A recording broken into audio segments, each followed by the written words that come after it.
Hello everyone, a very good evening to all of you.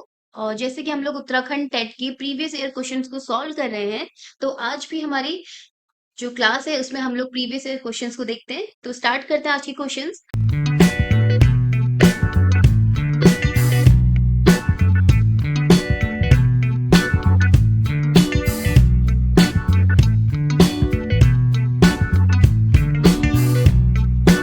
Last वाले paper को ही आगे बढ़ाते हुए आज का क्वेश्चन हम करते हैं। Which of the following angle can not be constructed by using ruler and compass. निम्नलिखित में से कौन सा कोण पटरी और प्रकार की सहायता से नहीं बनाया जा सकता है। देखो, यहाँ पर प्रोटेक्टर अगर मतलब चांदी की सहायता से हम कोई एंगल बनाते हैं तो हम कोई भी कंस्ट्रक्ट कर सकते हैं। पर जहां पर रूलर और कंपास की बात आती है तो उसमें सिर्फ वही एंगल कंस्ट्रक्ट किए जा सकते हैं जो थ्री के क्या हो, मल्टीपल हो। ठीक है, जो क्या हो, multiple of three. Multiple of three मतलब जैसे आप बोल सकते हो 15।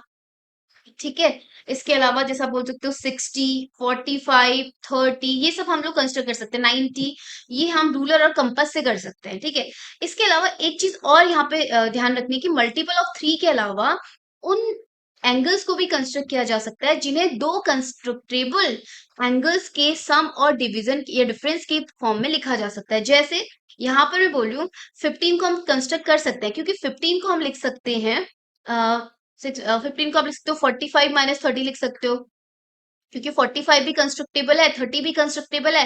50 को हम इसके सब्ट्रैक्शन की फॉर्म में लिख सकते हैं, दो कंस्ट्रक्टेबल एंगल्स के सब्ट्रैक्शन की फॉर्म में लिख सकते हैं। तो इससे 15 degree is also constructible using ruler and compass. ठीक है, ऐसे आप देखोगे 60 हो गया, 45 हो गया, 30 हो गया, 90 हो गया। ठीक है, 105 डिग्री, जैसे पहला ऑप्शन 105 डिग्री, इसको हम कंस्ट्रक्ट कर सकते हैं क्योंकि इसको हम लिख सकते हैं 60 डिग्री प्लस 45 डिग्री। तो 60 डिग्री कंस्ट्रक्टेबल है, 45 कंस्ट्रक्टेबल है, तो उनका सम भी क्या होगा, कंस्ट्रक्टेबल होगा।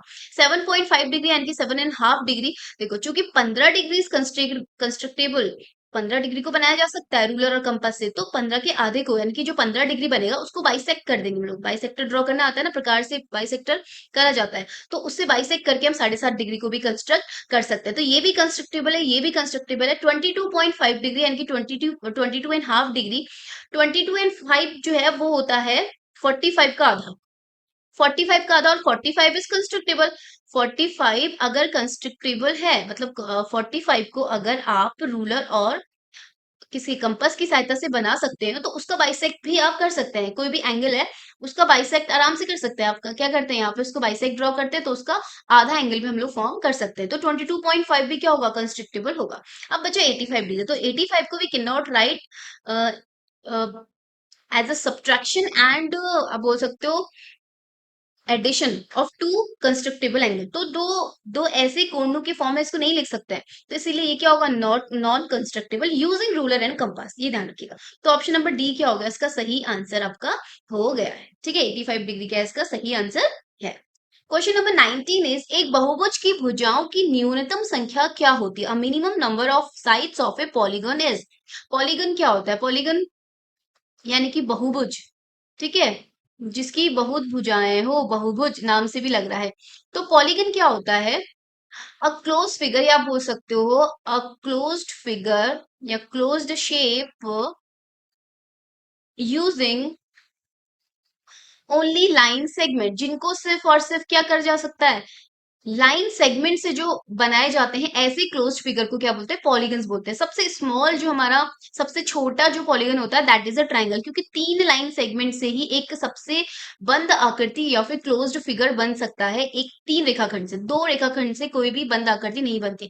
इसलिए सबसे छोटा जो पॉलीगन होता है वो क्या होता है, एक ट्राइंगल होता है। ठीक है, तो एक बहुभुज की भुजाओं की न्यूनतम संख्या कितनी होगी, तीन होगी। मतलब तीन रेखाओं से ही हम सबसे छोटा क्लोज्ड फिगर बना सकते हैं। उसके बाद तो फिर आप 4, 5, 6 सबसे ही बना सकते हैं। तो स्मॉलेस्ट इज 3। 20, एक वर्ग में सममित रेखाओं की संख्या क्या होती है। A number of lines of symmetry in a square is. A line number of lines of symmetry in a square is. ठीक है, अब देखो, square square is a shape, square is a polygon of 4 line segment. आप ऐसा बोल सकते हो, square एक ऐसा पॉलीगन है जो 4 लाइन सेगमेंट से मिलकर बना हो सकता है। चूंकि स्क्वायर की सारी साइड्स इक्वल है तो इसे आप क्या बोल सकते हो, रेगुलर पॉलीगन भी बोल सकते हो।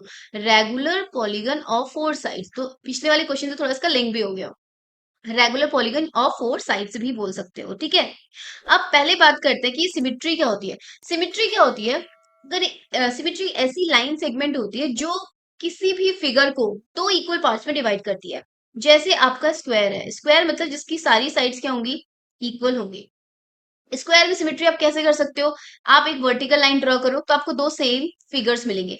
आप एक हॉरिजॉन्टल करो, आपको दो सेम फिगर मिलेंगे। अगर आप इसके डायगोनल्स को भी ड्रॉ करते हो ना, इसके डायगोनल को भी आप इस तरीके से, ये बीच से जाएगा, तो भी आपको क्या मिलता है, दो सेम फिगर मिलते हैं। और ऐसे ही दूसरा डायगोनल आप ड्रॉ करते हो तो भी आपको सेम फिगर मिलते हैं। तो यहाँ पर जो लाइन ऑफ सिमेट्री होती है वो कितनी है? एक लाइन, दो लाइन, तीन लाइन एंड चार लाइन। तो number of lines of symmetry in square is 4। इसके अलावा एक और तरीका है इसको याद करने का कि एन भुजा वाले रेगुलर पॉलीगन में जो सममित रेखाओं की संख्या होती है वो एन ही होती है, ठीक है। क्या याद रखना है? रेगुलर पॉलीगन, रेगुलर पॉलीगन है स्क्वायर क्योंकि इसकी चारों साइड्स बराबर होती है। Regular polygon of N sides has number of symmetry is equal to N. जितनी उसमें साइड्स हैं उतनी ही उसकी क्या हो जाएंगी, लाइंस ऑफ सिमिट्री हो जाएंगी। ऐसा किसमें होता है? सिर्फ और सिर्फ रेगुलर पॉलीगन। और रेगुलर पॉलीगन होता है जिसकी सभी भुजाएं बराबर हो। जैसे पेंटागन हो गया, रेगुलर पेंटागन मतलब पांच की पांच साइड्स बराबर होंगी तो उसमें लाइंस ऑफ सिमिट्री पांच हो जाएगी। रेगुलर हेक्सागोन मतलब ऐसा हेक्सागोन जिसकी सारी साइड्स इक्वल होंगी तो उसमें लाइंस ऑफ सिमिट्री कितनी हो जाएंगी?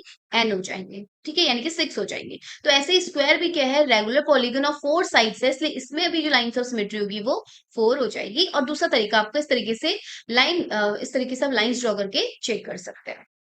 नेक्स्ट क्वेश्चन इज, यदि दो संख्याओं का महत्तम समापवर्तक एक है तो वे कहलाती हैं। तो इसके ऑप्शन देखते हैं। देखो, अभाज्य संख्याएं क्या होती हैं? ऐसी संख्याएं होती हैं जिनमें क्या होता है, जिनके सिर्फ दो ही फैक्टर होते हैं, एक तो नंबर और एक वन। ठीक हो गया, ओनली टू फैक्टर्स आप बोल सकते हो। प्राइम नंबर्स आर दो नंबर्स जिनके सिर्फ दो ही फैक्टर्स होते हैं। ट्विन प्राइम नंबर्स, तो ट्विन प्राइम नंबर क्या होते हैं? ऐसे दो प्राइम नंबर जिनके बीच का जो डिफरेंस होता है differ by two, the prime numbers which are differ by to.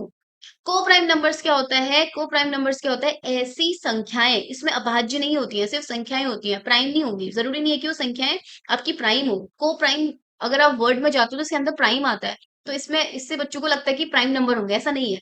सहभाज्य संख्याएं ऐसी संख्याएं होती हैं जिनके बीच में एक ही कॉमन फैक्टर होता है, वो होता है वन। यानी कि दूसरी लैंग्वेज में बोलोगे तो ऐसी संख्याएं जिनका एचसीएफ क्या होता है? वन होता है, उसे बोलते हैं सह अभाज्य संख्याएं। तो इस क्वेश्चन का जो आंसर है वो क्या है? ऑप्शन नंबर 3 को prime number is the right answer, ठीक है।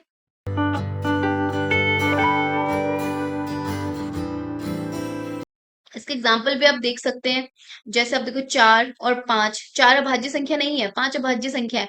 पर इन दोनों का आप एचसीएफ निकालोगे, एचसीएफ मतलब इन दोनों के बीच में जो कॉमन फैक्टर है वो क्या है? वन है, ठीक है। तो दो संख्याएं जिनका एचसीएफ वन होता है उन्हें बोलते हैं सह अभाज्य संख्याएं या फिर को prime numbers. Next question is, एक आयत का क्षेत्रफल क्या होगा यदि उसकी लंबाई दोगुनी और चौड़ाई आधी कर दी जाए? What will be the area of a rectangle if its length is doubled and it's width is halved? अगर इसकी लेंथ को डबल कर दो यानी कि 2l कर दो, और अगर इसकी विड्थ को क्या कर दो? हाफ कर दो, b/2 कर दो। देखो, अब इसको ऐसे देखते हैं। अगर एक रेक्टेंगल है, उसकी लंबाई l है, चौड़ाई b है, तो उसका एरिया कितना हो जाएगा? LB, ठीक है। इधर अब इस वाले में देखते हैं। अगर लंबाई 2l है, चौड़ाई b/2 है, तो अब इसका एरिया निकालो, 2l इंटू b/2। ये दो से दो तो कट गया, तो ये भी तो वापस LB हो गया। देखो, LB पहले भी था अभी भी है, तो कोई चेंज नहीं होता है इसके एरिया में अगर लेंथ को दो टाइम कर दो और चौड़ाई को आधा कर दो, यानी कि सेम चीज कर दिया, बस एक में डबल कर दिया, एक में हाफ कर दिया। तो देयर इज नो चेंज, यानी कि अनचेंज, यानी कि अपरिवर्तित यहाँ पर ये रहेगा। नेक्स्ट इज, 8 सेंटीमीटर भुजा वाले दो घनों को एक साथ रखा गया है। इस प्रकार बने घनाभ का कुल पृष्ठीय क्षेत्रफल क्या होगा? कुल पृष्ठीय क्षेत्रफल का मतलब है टीएसए, यानी कि total surface area. Two cubes with a side of 8 centimetre are placed together, the total surface area of the cuboid formed in this way will be. तो आपको ना दो क्यूब्स इस तरीके से एक साथ रख दिए। एक क्यूब ये है और एक क्यूब आपका इस तरीके से यहाँ पर रख दिया है, ये ऐसे है। ठीक है। दो क्यूब अगर आप एक साइड एक साथ रख देंगे तो उससे मिलके जो एक देखो पूरा एक इस तरीके से घनाभ मिल गया, एक क्यूबॉइड मिल गया, मिल गया। अभी पूरा बड़ा आकृति बन गई है ये दो छोटे क्यूब से। और जो छोटे क्यूब है ना इनकी जो लेंथ इनके 8 सेंटीमीटर साइड है। अब क्यूब है तो उनकी तो लेंथ ब्रेड्थ हाइट सब कुछ क्या होगी, सेम होगी। तो ये वाले क्यूब की लेंथ 8, ये वाले क्यूब की लेंथ 8, जो टोटल फिगर बना है आपका ओवरऑल उस पूरे की लेंथ हो जाएगी 16 centimetre. And height and breadth में कोई चेंज नहीं होगा, ये 80 रहेगा, ये 80 रहेगा, 8 एंड 8 और में कोई चेंज नहीं होगा। तो इसका मतलब आपके पास जो रिजल्टेंट क्यूबॉइड मिला है उसका लेंथ हो गया 16 centimetre, breadth is 8 centimetre, height is also 8 centimetre. अब आपको आना चाहिए formula of TSA of cuboid. तो TSA is twice into L B plus B H plus H L. तो ये हो जाएगा 2, L is 16, B is 8, B is 8 और H is 8 plus H is 8 और 16 ये हो गया। तो आप यहाँ पे देखोगे 128 120 दोनों को ऐड कर लेते हैं, ये हो जाएगा 256 प्लस 8 8 जा 64, इनको ऐड कर लेते हैं। 6 प्लस 4 10, 6 5 11 एंड 1 12 और 2 1 3। तो यहाँ पे कितना आ गया, 32 2 जा होता है आपका 600 640, 320 इंटू 2 हो गया 300 640 सेंटीमीटर स्क्वायर। तो 640 centimetre square, option number A is the correct answer. Next question is, यदि किसी भिन्न के अंश में 400% की वृद्धि की जाती है और हर में 300% की वृद्धि की जाती है तो परिणामी भिन्न 20/17 है। मूल भिन्न क्या थी? If the number of numerator of a fraction is increase by 400% and the denominator is increased by 300%, the resultant fraction is 20/17. What was the original fraction? आपको पूछा है ओरिजिनल फ्रैक्शन क्या था, तो let original fraction is x upon y। अब original fraction के numerator यानी कि x में आपने इंक्रीमेंट कर दिया 400% का।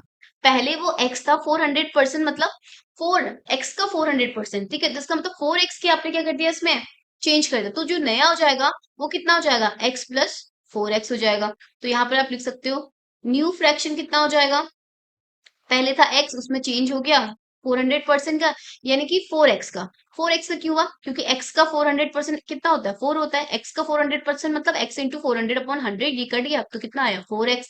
तो 4x की वृद्धि करी है, मतलब पहले वाला तो रहेगा ही, उसमें कुछ ऐड कर दिया, 4x ऐड कर दिया अपॉन पहले डिनोमिनेटर y था, अब उसमें 300% यानी कि 3y की वृद्धि कर दी है, क्योंकि 300% ऑफ y पहले वाले भिन्न का 300%, तो 3y हो गया। अब इसको, ये जो रिजल्टेंट फ्रैक्शन है किसके इक्वल है बोल रहा है, 20/17 के इक्वल है। तो इसको हम सॉल्व कर लेते हैं, 5x अपॉन ये कितना हो गया 4y is equal to 20/17। But हमको क्या चाहिए, ओरिजिनल फ्रैक्शन, और ओरिजिनल फ्रैक्शन तो यही है x अपॉन वाई। तो यहाँ से x अपॉन वाई कितना हो जाएगा 20/17। 4 यहाँ से इधर आपका मल्टीप्लीकेशन में आ जाएगा, 5 डिवीजन में आ जाएगा, तो 5 4 जा 20।